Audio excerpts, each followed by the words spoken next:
Hello friends, ಹೇಗಿದ್ದೀರಾ ಎಲ್ಲರೂ? ನಾನಿವತ್ತು ಆಶಾ ನೂಜಿಯವರ ಒಂದು ಕೃಷಿ ತೋಟಕ್ಕೆ ಬಂದಿದ್ದೀನಿ. ಅವ್ರ ಹತ್ರ ಕೆಲವು ಮಾಹಿತಿಗಳನ್ನು ನಾವು ಹಂಚ್ಕೊಳ್ಳೋಣ. ನಮಸ್ತೆ. ನಮಸ್ತೆ. ನನಗೆ ಸ್ವಲ್ಪ ಈ ತರಕಾರಿ ಗಿಡದ ಬಗ್ಗೆ ಮತ್ತು ಸ್ವಲ್ಪ ನಿಮ್ಮ ಮನೆ ಹತ್ತಿರ ಇರುವ ಕೆಲವು ಗಿಡ ಮರಗಳ ಬಗ್ಗೆ ಸ್ವಲ್ಪ ಮಾಹಿತಿ ಕೊಡ್ತೀರಾ? ಹಾಂ, ನೋಡಿ ಇದು ಏನು ಗಿಡ ಅಂತ ಸ್ವಲ್ಪ ಹೇಳ್ತೀರಾ? ಅಲಸಂದೆ. ಓಕೆ. ಅಲಸಂದೆ ಇಲ್ಲಿ ನೋಡಿ, ನಾವು ಬಲೆ ಥರ ಹಾಕಿದ್ದೀರಿ. ಉಂಟಲ್ಲ, ಅದು ಯಾಕೆ ನೀವು ಆ ಬಲೆ ಹಾಕಿ ಮಾಡೋದು? ಅದಕ್ಕೆ ಸಪೋರ್ಟ್ ಬೇಕಲ್ಲ, ಮೇಲೆ ಹತ್ತಲಿಕ್ಕೆ. ಓಹೋ, ಓಕೆ ಓಕೆ. ಸಪೋರ್ಟ್ ಹಾಗೆ ಇದ್ರೆ ಅದು ಮೇಲೆ ಮೇಲೆ ಹಬ್ಬತ್ತಾ? ಮೊನ್ನೆಲ್ಲ ಬಿಸಿಲಿತ್ತು ನಮ್ಮಲ್ಲಿ, ಹಾಗೆ ಮೇಲೆ ಬರಲಿಲ್ಲ. ಈ ಕಡೆ ಎಲ್ಲ ಒಳ್ಳೆದು ಉಂಟು. ಆ ಗಿಡ ಎಲ್ಲ ನೋಡಿ ಹೇಗಾಗಿದೆ ಅಂತ. ಇದು ಸಾಮಾನ್ಯ ನೀವು ಎಷ್ಟು ಗಿಡಗಳಿರ್ಬೋದು ಇದರಲ್ಲಿ? ಎಷ್ಟು ಗಿಡ ಇದು ಸೀಡ್ ಹಾಕಿರ್ಬೋದು ನೀವು? ಆಲ್ಮೋಸ್ಟ್ ತುಂಬ ಇದೆಯಲ್ಲ. ಇದೆಲ್ಲ ಅವರ ಕೆಲಸದವರೆಲ್ಲ ಹಾಕುದು, ನಾನಲ್ಲ. ಇದು ಹಾಕಿದ್ದೆಲ್ಲ ಹುಟ್ಟತ್ತಾ? ಅಲ್ಲ, ಅಲಸಂದೆ ಬೀಜ ಎಲ್ಲ ಹುಟ್ಟುತ್ತೆ, ಕೆಲವು ಹುಟ್ಟಲ್ವಾ? ಇದು ನೋಡಿ.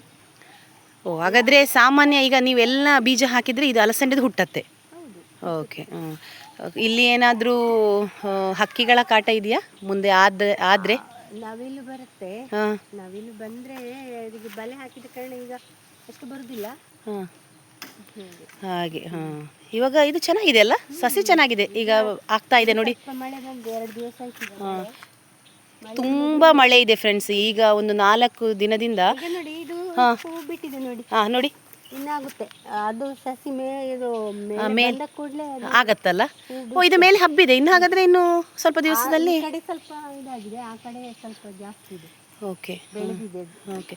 ನೋಡಿ ಫ್ರೆಂಡ್ಸ್, ಇಲ್ಲಿ ಸ್ವಲ್ಪ ಮೇಲೆ ಬರ್ತಾ ಇದೆ. ಈ ಥರ ಮೇಲೆ ಬಂದು ಇಲ್ಲಿ ತನಕ ಬರಬೇಕಲ್ಲ. ಇಲ್ಲಿ ಮೇಲೆ ತನಕ ಬಂದರೆ ಆಮೇಲೆ ಒಂದು ಸ್ವಲ್ಪ ದಿವಸದಲ್ಲಿ ಅಲಸಂಡೆ ಆಗುತ್ತೆ. ಅಲಸಂಡೆನ ನೀವು ಏನೇನು ಮಾಡ್ತೀರಿ? ಏನೇನು ಅಂದರೆ ನಾನು ಹೇಳ್ತಾ ಇರೋದು ಪದಾರ್ಥ ಐಟಮ್ಸ್. ಪಲ್ಯ ಮಾಡ್ತೀರಿ, ಮತ್ತೆ ಮೇಲಾರ ಅಂತ ಏನೋ ನಿಮ್ಮ ಊರ ಕಡೆ ಮಜ್ಜಿಗೆ ಹುಳಿ ಮಾಡ್ತೀರಲ್ಲ, ಸಾಂಬಾರು. ಹೆಚ್ಚು ಮಾಡೋದು ಪಲ್ಯ ಮತ್ತು ಮಜ್ಜಿಗೆ ಹುಳಿ. ಈ ಸೈಡೆಲ್ಲ ಮಜ್ಜಿಗೆ ಹುಳಿ ಫೇಮಸ್. ಕರಾವಳಿಯಲ್ಲೆಲ್ಲ ನಮ್ಮ ಇದರಲ್ಲಿ ಹೆಚ್ಚು ಮಜ್ಜಿಗೆ ಜಾಸ್ತಿ, ಮಜ್ಜಿಗೆ ಹುಳಿನೇ ಅಲ್ವಾ? ಆಮೇಲೆ ಇದು ಯಾಕೆ ನಾನು ಆಗದಿಂದ ಕೇಳಬೇಕು ಅಂತಿದ್ದು, ಈ ಪರ್ಪಲ್ ಕಲರ್ ಬಟ್ಟೆ ಯಾಕೆ ನೀವು? ಅದು ಗಿಡ ಎಲ್ಲ ಚೆನ್ನಾಗಿ ಬರುವಾಗ ನಮ್ಮ ಒಂದು ಸಂಪ್ರದಾಯದಂತೆ ಇದು ಕಣ್ಣು ಮುಟ್ಟಬಾರ್ದು ಅಂತ ಒಂದು ಹೇಳ್ತಾರೆ. ದೃಷ್ಟಿ ಹೌದೌದು, ಅದಕ್ಕೋಸ್ಕರ ಈ ಥರ ಹಾಕೋದು. ಬೆದರು ಬೊಂಬೆಲ್ಲ ಹಾಕ್ತಾರಲ್ಲ ಕೆಲವು ಕಡೆ, ಹಾಗೆ ನೀವು ಇದನ್ನು ಹಾಕಿದ್ದೀರಾ ಅಲ್ಲ? ಆ ಕಡೆ ತುಂಬ ಬಂದಿದೆ. ಇದು ವರ್ಷ ನಿಮಗೆ ಈ ಅಲಸಂಡೆ ಗಿಡದಲ್ಲಿ ತುಂಬ ಫಸಲ್ ಬಂದಿದೆಯಾ? ವರ್ಷ ನಾವು ವರ್ಷಕ್ಕೆ 2 ಸಲ ಮಾಡ್ತೇವೆ. ಎಲ್ಲ ಪ್ರತಿ ಸಲ ಕೂಡ ಉದ್ದ ಜಾತಿಯದು. ಉದ್ದ ಜಾತಿ, ಮೀಟ್ರ್ ಅಲಸಂಡೆ ಅಂತ ಹೇಳ್ತಾರಲ್ಲ. ಹೌದು. ನಿಮ್ಮ ಮನೇಲಿ ಇದು ಎಲ್ರಿಗೂ ಇಷ್ಟನಾ? ತುಂಬ ಇಷ್ಟ. ಫ್ರಿಜ್ಜಲ್ಲೆಲ್ಲ ಇಟ್ಟುಬಿಟ್ಟಾದರೂ ನೀವು ಯೂಸ್ ಮಾಡ್ತೀರಲ್ಲ. ಚೆನ್ನಾಗಿದೆ. ಈಗ ನೋಡಿ, ಮತ್ತೆ ನಾನು ಕೇಳಬೇಕು ಅಂತಿದ್ದು, ಇದಕ್ಕೆ ಏನಾದರೂ ಈಗ ನೋಡಿ ಒಂದು ಸಣ್ಣ ಹುಳದ ಟೈಪ್ ಕಾಣಿಸ್ತಾ ಇದೆಯಾ ಗೊತ್ತಿಲ್ಲ ನನಗೆ. ಬಂದರೆ ಸಣ್ಣ ಹುಳ ಬಂದರೆ ಅದಕ್ಕೆ ಏನು ಔಷಧ ಏನಾಗ್ತೀರಾ? ಔಷಧ ಇಂಗು ನೀರು ಮಾಡಿ, ಇಂಗು ನೀರು ಮಾಡಿ ಹಾಕ್ತೀರಿ. ಈ ಇಂಗು ನೀರು ಮಾಡಿ ಹಾಕಿದರೆ ಅದು ಏನು ಅಷ್ಟೇನು ಇದು ಬರಲ್ವಾ? ಓಕೆ. ಆಮೇಲೆ ಇನ್ನೊಂದು ಕೇಳಬೇಕು ಅಂತಿದ್ದೀನಿ, ಇದೇನು ಇದು ಕೆಳಗೇನೂ ಹಾಕಿದ್ದೀರಲ್ಲ ಬಟ್ಟೆ, ಒಂದು ಸಾರಿ ಬರ್ತದಲ್ಲ, ಏನು ಬರ್ತದೆ ನೋಡಿ. ಇದ್ರ ಅಡಿಯಲ್ಲಿ ಏನಾದರೂ ಇದೆಯಾ? ಗಿಡ ಇದೆಯಾ? ಇಲ್ಲ, ಅದು ಹುಲ್ಲು ಬರ್ತದೆ. ಹೀಗೆ ಹಳತ್ತು ಬಟ್ಟೆಯನ್ನೆಲ್ಲ ಹೀಗೆ ಹಾಕಿದ್ದು. ಹೌದು. ಓಕೆ. ನಾನು ಇನ್ನೊಂದು ಕೇಳಬೇಕು ಅಂತಿದ್ದೀನಿ, ಇಲ್ಲಿ ನೀವು ಕೂಡ ನೀವು ಇದಕ್ಕೆ ಏನು ಮಡಲಗರಿ ಏನು ಹೇಳ್ತೀವಿ ನೀವು? ಮಡಲು. ಇದು ಯಾಕೆ ಹಾಕಿದ್ದೀರಿ? ತೆಂಗಿನ ಗರಿ ಎದ್ದದು. ಅಡಿಯಲ್ಲಿ ಕವರ್ ಹಾಕಿದ್ದೀರಿ. ಅದು ಹುಲ್ಲು ಬರೋದಕ್ಕೆ ನೋಡಿ. ಇದು ಊರಲ್ಲಿ ಬರ್ತದಲ್ಲ ನೋಡಿ ಫ್ರೆಂಡ್ಸ್, ಇದು ಕರಾವಳಿಯ ನೋಡಿ ಎಷ್ಟು ಚೆನ್ನಾಗಿದೆ ವ್ಯೂ. ನಿಮಗೆ ಎಲ್ಲಿ ಯಾವ ಊಟಿ ಎಲ್ಲೂ ಹೋಗಬೇಕು ಅಂತಿಲ್ಲ. ಮಳೆಗಾಲದಲ್ಲಿ ಇಲ್ಲಿ ಊರಲ್ಲೆಲ್ಲ ಈ ಥರ ಮಡಲ ಗರಿ ಅಂತ ಹೇಳ್ತೀವಿ, ಅದನ್ನು ಹಾಕಿಬಿಟ್ಟು ಅಡಿಯಲ್ಲಿ ಪ್ಲಾಸ್ಟಿಕ್ ಹಾಕ್ತಾರೆ, ಆಮೇಲೆ ಮೇಲೆಯಿಂದ ಈ ಥರ ಮಡಲ ಗರಿ ಹಾಕ್ತಾರೆ. ಇದು ಯಾಕೆ ಅಂತಂದರೆ ಮಳೆಗಾಲದಲ್ಲಿ ಹುಲ್ಲು ಬರುತ್ತೆ. ನೋಡಿ ನಾನು ತೋರಿಸ್ತೀನಿ ನೋಡಿ, ಸಿಕ್ಕಾಪಟ್ಟೆ ಹುಲ್ಲಿರುತ್ತೆ ಹೀಗೆ ಎಲ್ಲ ಕಡೆ. ಆಮೇಲೆ ಇದೇನು ಅಂತ ಹೇಳ್ಬೋದಾ? ಇದು ಮುಳ್ಳು ಸೌತೆ ಅಂದರೆ ಇದು ಸೌತೆಕಾಯಿ. ಊರಲ್ಲಿ ಬೆಂಗಳೂರು ಸೈಡಲ್ಲೆಲ್ಲ ಸೌತೆಕಾಯಿ ಹೇಳ್ತೀವಿ. ಸಲಾಡ್ ಗಿಲಾಡ್ ಆಮೇಲೆ ಏನು ಮಾಡ್ತೀರಿ, ಅದರ ಕಡುಬಲ ಮಾಡ್ತೀರಲ್ಲ ನೀವು. ನೀವು ಬೇರೆ ಏನು ಮಾಡ್ತೀರಾ ಇದರಿಂದ? ಪದಾರ್ಥ ಎಲ್ಲ ಮಾಡ್ತೀವಿ. ಇದು ಕೂಡ ನೀವು ಎಷ್ಟು ಒಂದು ತಿಂಗಳಾಯ್ತಾ ಹಾಕಿ? ಬೀಜ ಹಾಕಿ 1 ತಿಂಗಳ ತಿಂಗಳಾಯ್ತು. ಸ್ವಲ್ಪ ದೊಡ್ಡದೇ ಆಗಿದೆ ಅಲ್ಲ ಇವಾಗ? ಅದೇ ಮಳೆ ಇಲ್ಲದೆ ಎಲ್ಲ ಸ್ವಲ್ಪ ಕಲರ್ ಚಿಕ್ಕ ಚಿಕ್ಕ ಆಗಿತ್ತು ನೋಡಿ. ಈಗ ಮಳೆ ಬಂದ ನಂತರ ಅದು ಮೇಲೆ ಬಂದಿದೆ. ಇದಕ್ಕೇನು ಔಷಧ ಹಾಕ್ತೀರಾ? ನಾನು ಏನು ಹೇಳಿದ್ದು? ಹಟ್ಟಿ ಗೊಬ್ಬರ ಏನು? ಹಟ್ಟಿ ಗೊಬ್ಬರ ಮಾತ್ರ ಹಾಕುದು. ಅಂದ್ರೆ ದನದ ಸಗಣಿ. ಅಡಿಕೆ ಸಿಪ್ಪೆಯನ್ನು ಕಂಪೋಸ್ಟ್ ಮಾಡಿ ಇದ್ರ ಬುಡಕ್ಕೆ ಹಾಕ್ತೀವಿ. ಈ ತರ ಹಾಕಿ ಬೇರೆ ಏನು ಹಾಕಲ್ಲ? ವಿಷದ ಇದು ರಾಸಾಯನಿಕ ಗೊಬ್ಬರ ಎಲ್ಲ ಎಂತ ಹಾಕುದಿಲ್ಲ. ಅರಶಿನ ಏನಾದ್ರೂ ಹಾಕ್ತೀರಾ? ಅದಕ್ಕೆ ನಾವು ಏನು ಹಾಕ್ತೀನಿ ಹೇಳಿ? ಹಟ್ಟಿ ಗೊಬ್ಬರ ಮತ್ತೆ ಅಕ್ಕಿ ತೊಳೆದದು ಅದು ಹಾಕ್ತೀರಾ? ಇದು ಅಕ್ಕಿ ತೊಳೆದ ನೀರನ್ನು ಹಾಕಿ ನೀರಿಗೆ ಸ್ವಲ್ಪ ಅರಿಶಿನ ಹುಡಿ ಹಾಕಿ ಸ್ವಲ್ಪ ಅದನ್ನು ಸ್ವಲ್ಪ ಇದು ಮಾಡಿ ಅದೆಲ್ಲ ಹಾಕ್ತೀರಾ? ಅದೆಲ್ಲ ಹಾಕ್ತೀನಿ ನಾನು. ಹುಳ ಬಂದ್ರೆ ಹುಳ ಹುಪ್ಪಟೆಗಳು ಬಂದ್ರೆ ಹಾಕ್ತೀರಿ. ಓಕೆ. ಈ ಸೈಡ್ ಏನು ಹೇಳ್ಬೋದಾ? ಸೌತೆ ಸಾಲ ಹಾಕಿದೆ ನೋಡಿ, ಒಂದು ಕೂಡ ಹೋಗಿದ ಅಂತ ಹುಟ್ಲಿಲ್ಲ. ಅದು ಸ್ವಲ್ಪ ಹುಟ್ಟವೆ. ಇದು ಸ್ವಲ್ಪ ಗುಂಡಿ ಮಾಡಿ ಹೇಗೆ ಮಾಡೋದು ಅಂತ ಹೇಳಿ ನಮಗೆ ಸ್ವಲ್ಪ ವೀಕ್ಷಕರಿಗೆ ಸ್ವಲ್ಪ ಅದರ ಅನುಭವ ಆಗಲಿ. ಯಾಕೆಂತ ಹೇಳಿದರೆ ಎಷ್ಟೋ ವೀಕ್ಷಕರಿಗೆ ನೋಡುವ ಜನಗಳಿಗೆ ಊರ ಕಡೆ ಜಾಗ ಇರತ್ತೆ, ಈ ಥರ ಮಾಡೋಣ ಅಂತ ಅನ್ಸತ್ತೆ. ಮಾಡಿ ಹೇಗೆ ಅಂತ ಹೇಳಿ ನೋಡಿ. ಹೀಗೆ ಹಾಕಿ ನೆಕ್ಸ್ಟ್ ಏನು ಮಾಡಬೇಕು? ಮತ್ತೆ ಬೀಜ ಹಾಕಿ ಹೀಗೆ ಮುಚ್ಚಿಬಿಡೋದು. ಈ ಗೊಬ್ಬರ ಆಮೇಲೆ ಹಾಕೋದಾ? ಗೊಬ್ಬರ ಇದು ಏನು ಹೇಳ್ತೀರ ಅದಕ್ಕೆ? ಅಡಿಕೆ ಸಿಪ್ಪೆ ಹಾಕೋದು. ಓಕೆ. ಮತ್ತೆ ಇದೆಲ್ಲ ಕಾಣಿಸ್ತಾ ಇದೆಯಲ್ಲ, ಇದೆಲ್ಲ ಏನು? ಬೆಂಡೆ ಎಲ್ಲ ಹುಲ್ಲು ಬಂದಿದೆ ನೋಡಿ. ಬೆಂಡೆಕಾಯಿ.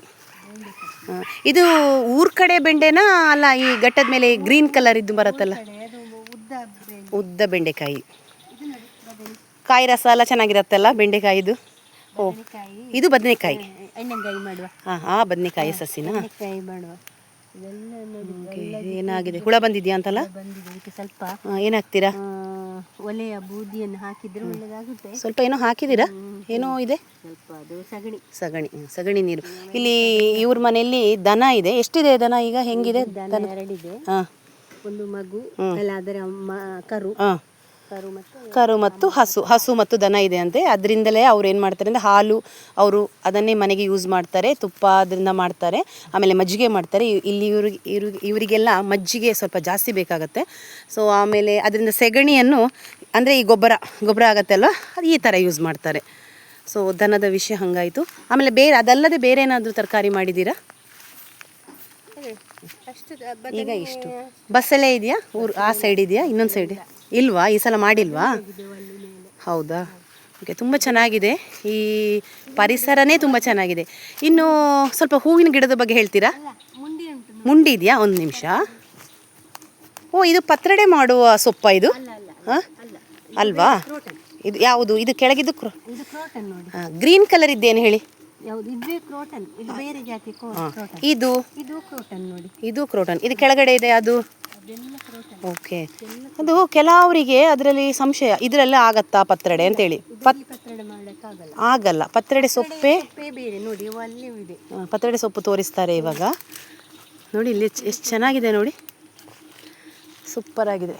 ವ್ಯೂವೇ ಒಂಥರ ಸೂಪರ್ ಇದೆ. ಪಪ್ಪಾಯ ಕೂಡ ಮಾಡ್ತೀರಲ್ಲ? ಪತ್ರೊಡೆ ಎಲೆ ತೋರಿಸ್ತೀರಾ ಒಂದ್ಸಲ ವೀಕ್ಷಕ ಫ್ರೆಂಡ್ಸ್? ನೋಡಿ, ಇದು ಪತ್ರೊಡೆ ಎಲೆ. ನಿಮಗೆ ಹಿಂಗೆ ಗೊತ್ತಾಗತ್ತಲ್ವ? ಪ್ಯೂರ್ ಏನು ಇರಬಾರ್ದು ಅದರಲ್ಲಿ. ಅದೇ ಇದು ನೋಡಿ, ನೋಡೋದಕ್ಕೆ ಅದೇ ಥರ ಇದೆ ನೋಡಿ, ಸೇಮ್ ಇದೆ. ಬಟ್ ಇದು ಮಾತ್ರ ಕ್ರೋಟನ್. ಇದರಲ್ಲಿ ಏನೂ ಮಾಡೋಕ್ಕಾಗಲ್ಲ. ಇದು ಚಂದಕ್ಕೆ ಮಾತ್ರ ಇರೋದು, ನೋಡೋದಕ್ಕೆ ಮಾತ್ರ. ಇದಲ್ಲಿ ಮಾಡಿದರೆ ತುರಿಸತ್ತೆ, ಇದನ್ನು ತಿನ್ನಲೂಬಾರ್ದು. ಬಟ್ ಇದು ಪ್ಯೂರ್ ಪತ್ರೊಡೆ ಸೊಪ್ಪು. ಇಲ್ಲಿ ಊರ ಕಡೆ ಇದನ್ನು ನೀವು ಸಾಂಬಾರು ಮಾಡ್ತೀರಲ್ಲ, ಇದನ್ನು ಹೀಗೆ ಚುರುಟ್ಬಿಟ್ಟು ಏನೋ ಮಾಡಿ ಚೇಟ್ಲಾ ಸಾಂಬಾರು ಅಂತ ಹೇಳ್ತಾರೆ. ಅದು ಸಖತ್ತಾಗಿರುತ್ತೆ. ಅದರಲ್ಲಿ ಬೇಕಾಗತ್ತೆ, ತಿಂತಾರೆ. ನೋಡಿ, ಇದು ಬಹಳ ದೊಡ್ಡದು. ಇದು ಪತ್ರೊಡೆ ಸೊಪ್ಪ ಅಲ್ಲ, ಇದು ಮುಂಡಿ. ಹೆಂಗಿದೆ ನೋಡಿ. ಕಾಂಡ ಒಂದು ನಿಮಿಷ ತೋರಿಸಿ, ಒಂದು ನಿಮಿಷ ನಿಲ್ಲಿ. ಎಷ್ಟು ದೊಡ್ಡದಿದೆ ನೋಡಿ. ಇನ್ನೂ ದೊಡ್ಡಾಗಬೇಕಷ್ಟೇ ನೋಡಿ. ನಾನು ಫುಲ್ ತೋರಿಸ್ತೀನಿ ನೋಡಿ ಎಷ್ಟು ಹೆಂಗಿದೆ ಇದು. ನೋಡೋದಕ್ಕೆ ಕ್ರೋಟನ್ ಥರ ಕಾಣಿಸುತ್ತೆ, ಬಟ್ ಅದು ಮುಂಡಿ ಗೆಂಡೆ ಅಂತ ಹೇಳ್ತೀವಲ್ಲ ನಾವು. ಪಲ್ಯ ಹಾಂ ತೋಟದಲ್ಲಿ ಇದು ಆಗ್ತದೆ ಮೊದಲೆಲ್ಲ ತೋಟದಲ್ಲಿ ಇದ್ದದ್ದು. ಹಾಂ ತೋಟದಲ್ಲಿ ಹಂದಿ ಕಾಟ ಇದ್ರೆ ವೀಕ್ಷಕರೇ ನೋಡಿ, ಹಂದಿ ಕಾಟ ಇದ್ರೆ ಇದು ಉಳಿಯೋದಿಲ್ಲ ಅಂತೆ. ಇದನ್ನು ಎಲ್ಲ ತಿನ್ನತ್ತೆ ಅದು ಅದು ಅದರ ಬುಡ ಏನು ಹೇಳ್ತೀವಿ ಕೆಳಗಡೆ ಇದೆಲ್ಲ ಅದನ್ನು ಹೋಲ್ ಮಾಡಿಬಿಟ್ಟು ಅದನ್ನು ತಿನ್ನತ್ತೆ ಅದು ಹಂದಿ. ಅದೇನು ಸಿಗಲ್ಲ. ಓ ಇದು ಕಬ್ಬು ಸಸಿನಾ ಮರ? ನೋಡಿ ನೋಡಿ ಅಲ್ವಾ, ಇದೇನು ಕ್ರೋಟನಾ? ಇದು ಸಖತ್ತಾಗಿದೆ. ಮತ್ತು ನೋಡಬೇಕಿದ್ರೆ ಸಣ್ಣ ಕಾಯಿ ಬಿಡ್ತದೆ. ಓ ಸಣ್ಣ ಕಾಯಿ ಬಿಡತ್ತಾ? ಓಕೆ ಓಕೆ, ಇದು ಚೆನ್ನಾಗಿದೆ. ನಮ್ಮ ಬೆಂಗಳೂರು ಸೈಡ್ನವ್ರಿಗೆ ಇದೆಲ್ಲ ನೋಡೋದಕ್ಕೆ ಕಣ್ಣಿಗೆ ಹಬ್ಬ. ನೋಡಿ ಇಲ್ಲೊಂದು ಕಲರ್ ಬೇರೆ ಇದೆ. ಇದು ಕಾಳು ಮೆಣಸಲ್ಲ ಇದು? ನೋಡಿ ಓ ಸೂಪರ್ ಇದೆ ಕಾಳು ಮೆಣಸು ಗಿಡ, ಚೆನ್ನಾಗಿದೆ. ಮಳೆಗಾಲದಲ್ಲಿ ಇವಕ್ಕೆಲ್ಲ ಸರಿ ನೀರು ಸಿಗೋದ್ರಿಂದ ಸಖತ್ತಾಗಿ ಬೆಳೆಯುತ್ತೆ ಅವು. ಓಕೆ, ಅವರು ಇನ್ನೊಂದು ಗಿಡ ತೋರಿಸ್ತಾರಂತೆ, ಬನ್ನಿ ಅಲ್ಲಿ ಹೋಗೋಣ. ತೋರಿಸಿ ಇನ್ನೇನಿದೆ ಇನ್ನು. ಗಿಡ, ಹಾಂ ಬದನೆ ಗಿಡ. ಇದು ನೀವು ಆಗ ತೋರಿಸಿದ್ದು ಚಿಕ್ಕ ಗಿಡ ಅಲ್ಲ? ಹೌದು, ಇದು ಬೆಳೆದು ಕಳೆದ ವರ್ಷದ್ದು. ಹಾಂ ನೋಡಿ ಇಷ್ಟು ದೊಡ್ಡ ಆಗಿದೆ ಅಂತ. ಈಗ ಹೂ ಬಿಡ್ತದೆ. ಇದೆಲ್ಲ ತುಂಬ ಆಗತ್ತಾ? ಇಷ್ಟು ದೊಡ್ಡದಾದ್ರೆ ತುಂಬ ಆಗೋದು ಅಂತ ಇದೆಯಾ? ಆಗುತ್ತೆ ಅಂತ ಲೆಕ್ಕ. ಆಗತ್ತಾ? ಬಿಳಿ ಬದನೆ ಅಂತ, ಬಿಳಿ. ಓ ಬಿಳಿ ಬದನೆ ಗಿಡ ನೋಡಿ ಫ್ರೆಂಡ್ಸ್, ಏನಿದೆ ಇದರಲ್ಲಿ? ಅಲ್ಲ, ಹೂ ಬಿಡ್ಲಿಕ್ಕೆ ಶುರುವಾಗಿದೆ ನೋಡಿ. ಓ ಹೂವು ಇದೆ ನೋಡಿ. ಆಗ್ತದೆ. ಹೌದು, ಬದನೆ ಆಗಿಲ್ಲ. ನೋಡಿ ಒಂದು ಸಣ್ಣದಿದೆ ನೋಡಿ. ಅಲ್ಲ ಆಗಿ ಒಮ್ಮೆ ಆಗಿ ಮುಗೀತಾ ಕಟ್ ಮಾಡಿ. ಸೈಜ್ ಗಾತ್ರ ಹೆಂಗಿದೆ ಈ ಬದನೆದು? ಸಣ್ಣದ ಅಲ್ಲ? ನಾರ್ಮಲ್ ಇದೆ ಬದನೆ. ಊರು ಈಗ ನಾರ್ಮಲ್ ಆಗೋ ಬದನೆನೇ ಅಲ್ವಾ? ಚೆನ್ನಾಗಿದೆ. ಇಲ್ಲೆಲ್ಲ ಚೆನ್ನಾಗಿದೆ, ಸ್ವಲ್ಪ ಕಾಡಿನ ಥರನೇ ಆಗಿದೆ ಅಲ್ಲ? ಈ ಹುಲ್ಲೆಲ್ಲ ತೆಗಿಬೇಕಾಗತ್ತಾ ಕೆಳಗಡೆ? ಹುಲ್ಲು ತೆಗೆದಿದ್ರೆ ಹಾಂ ಅದರೊಳಗೆ ಹೋಗ್ಲಿಕ್ಕೆ ಆಗುದು. ಹೌದು, ಹೇಗೆ ಇದನ್ನು ನಿಭಾಯಿಸ್ತೀರಿ? ಕೆಲಸದವರೆಲ್ಲ ಇದ್ದಾರಾ ಇದಕ್ಕೆ ಮೇಂಟೈನ್ ಮಾಡೋಕ್ಕೆಲ್ಲ? ಬರ್ತಾರೆ. ಹಾಂ, ಸ್ವಲ್ಪ ಹೆಲ್ಪ್ ಬೇಕಾಗತ್ತೆ ಅಲ್ಲ? ಇದು ನೋಡಿ ಇಲ್ಲಿ, ನೋಡಿ ಇದು ಸಖತ್ತಿದೆ. ಈ ಸೈಡಿಂದ ನೀರು ಬಿದ್ದು ಚೆನ್ನಾಗಿ ಕಾಣಿಸ್ತದೆ. ಎಲ್ಲಿದೆ? ಓ ಇದು ಚೆನ್ನಾಗಿದೆ. ಇದು ದೊಡ್ಡ ಪತ್ರೆ ಅಲ್ಲ? ಸಾಂಬ್ರಾಣಿ ಹೇಳ್ತೀರಿ ನೀವು, ಕರಾವಳಿ ಭಾಗದವರು ಸಾಂಬ್ರಾಣಿ ಅಂತ ಇದನ್ನು ಹೇಳ್ತಾರೆ. ಶೀತ ನೆಗಡಿ ಇವಂದ್ರೆ ಅದನ್ನು ಸ್ವಲ್ಪ ಏನು ಮಾಡಿ ತಲೆಗೆ ಹಾಕಿದ್ರೆ ಆಯ್ತು. ಇದರ ಸೊಪ್ಪನ್ನು ಮತ್ತೆ ಹಿಂಡಿ ಮಕ್ಕಳಿಗೆ ಕೊಡೋದಲ್ಲ? ಸ್ವಲ್ಪ ನಿಂಬೆ ಹುಳಿ ರಸ ಹಾಕಿ, ಶುಂಠಿ ಏನೋ ಹಾಕ್ತಾರಲ್ಲ, ಬೇಕಾ? ಶುಂಠಿ ಹಾಕ್ತಾರೆ. ಚಿಕ್ಕ ಮಕ್ಕಳಿಗೆ ಶುಂಠಿ ಬೇಡ, ಇದನ್ನೇ ಸಾಕು, ಅಷ್ಟು ಹಾಕಿ ಕೊಡ್ತಾರೆ ಫ್ರೆಂಡ್ಸ್. ನೋಡಿ ಇದು ಬಹಳ ಒಂದು ಔಷಧೀಯ ಗುಣ ಇರುವ ಒಂದು ಸಸ್ಯ, ತುಂಬ ಇದೆ ಇಲ್ಲಿ ನೋಡಿ. ಬೆಂಗಳೂರು ಕಡೆ ಎಲ್ಲ ನಾವು ಇದನ್ನು ಏನು ಮಾಡ್ತೀವಿ ಅಂದರೆ ಇದನ್ನು ಸ್ವಲ್ಪ ಬಿಸಿ ಮಾಡಿಬಿಟ್ಟು ಹೌದು ಮಕ್ಕಳ ಎದೆ ಮೇಲೆ ಇಡ್ತಾರೆ. ಅದು ಸ್ವಲ್ಪ ಕಫ ಅದೆಲ್ಲ ನೀರಾಗಕ್ಕೆ, ಮತ್ತು ಹೊಟ್ಟೆ ಮೇಲೂ ಇಡ್ತಾರೆ. ಅದು ಯಾಕೆ ಅಂತ ಹೇಳಿದರೆ ಏನಾದರೂ ಹೊಟ್ಟೆ ನೋವು ಆ ಥರ ಎಲ್ಲ ಇದ್ದರೆ ಬಿಸಿ ಮಾಡಿ. ವೀಳ್ಯದೆಲೆ ಕೂಡ ಇಡ್ತಾರೆ, ಇದನ್ನು ಕೂಡ ಇಡ್ತಾರೆ. ಚೆನ್ನಾಗಿದೆ ಸಸಿಗಳು ನೋಡಿ. ತಂಬಳಿ ಮಾಡ್ತಾರೆ, ಕಷಾಯ ಮಾಡ್ಬೋದು. ಆಮೇಲೆ ಇದು ಪೋಡಿ ಮಾಡ್ತಾರೆ. ಇದರಿಂದ ಪೋಡಿ ಕೆಲವರು ಮಾಡ್ತಾರಲ್ಲ ಇದು. ಹಾಂ, ಅದು ಮಾತ್ರ ಸ್ವಲ್ಪ ಕಹಿ ಒಂಥರ ಜಾಸ್ತಿ ಇರೋದ್ರಿಂದ ಕೆಲವರಿಗೆ ಅದು ಇಷ್ಟ ಆಗಲ್ಲ. ಇದೇನಿದು? ಇದು ಕೋಳಿ ಜುಟ್ಟು. ಹೌದು, ಅದು ನೋಡೋದಕ್ಕೆ ಚೆನ್ನಾಗಿದೆ. ಗೆಣಸು. ಓ ತುಂಬ ಇದೆ ನಿಮ್ಮಲ್ಲಿ ವೆರೈಟಿ ಅಲ್ವಾ? ಇದರಲ್ಲಿ ಹೂವನ? ಅದೇನು ಅಲ್ಲ, ಅದೇನೋ ಕಸ. ಓಕೆ ನೋಡಿ, ಇವರ ಇದು ಚೆನ್ನಾಗಿದೆ ನೋಡಿ. ನೋಡಿ ಮಿಡ್ಲಲ್ಲಿ ಈ ಥರ ಚೆನ್ನಾಗಿದೆ. ಓಕೆ ಫ್ರೆಂಡ್ಸ್, ಸಂಜೆ ಆಗ್ತಾ ಬಂತು. ಇವರ ಗಿಡ ಮರ ಮತ್ತು ತರಕಾರಿ ಗಿಡ ನೋಡಿ ತುಂಬ ಖುಷಿಯಾಯಿತು. ಥ್ಯಾಂಕ್ಸ್, ತುಂಬ ವಿವರಣೆ ಕೊಟ್ಟಿದ್ದಕ್ಕೆ ತುಂಬ ಥ್ಯಾಂಕ್ಸ್ ನಿಮಗೆ. ಧನ್ಯವಾದಗಳಾಯಿತಾ? ತುಂಬ ಥ್ಯಾಂಕ್ಸ್. ಎಲ್ಲ ವಿಷಯಗಳನ್ನು ನೀಟಾಗಿ ಹೇಳಿದ್ದಾರೆ ನಮಗೆ. ತುಂಬ ಥ್ಯಾಂಕ್ಸ್. ಧನ್ಯವಾದಗಳು.